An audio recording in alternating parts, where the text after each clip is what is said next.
बाबा जी ने सारी जिंदगी का रोज़ा रख लिया है।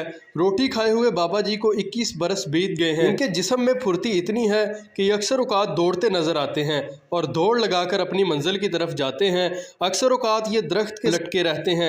भूख की वजह से बाबा जी के पेट का ये आलम है कि जैसे किसी खस्ता हाल सड़क पर बड़े बड़े खड्डे पड़े हों। आज बाबा जी सांप की तलाश में निकले हैं और हम भी इनके साथ इस खौफनाक दरख्त के नीचे सांप की तलाश में मसरूफ़ हैं। या अली मदद के नारे की सदा लगाते हुए इनकी आवाज़ इतनी बुलंद हो जाती है कि दूर दराज तक सुनाई देती है। या अली मौला, हैदर, हैदर,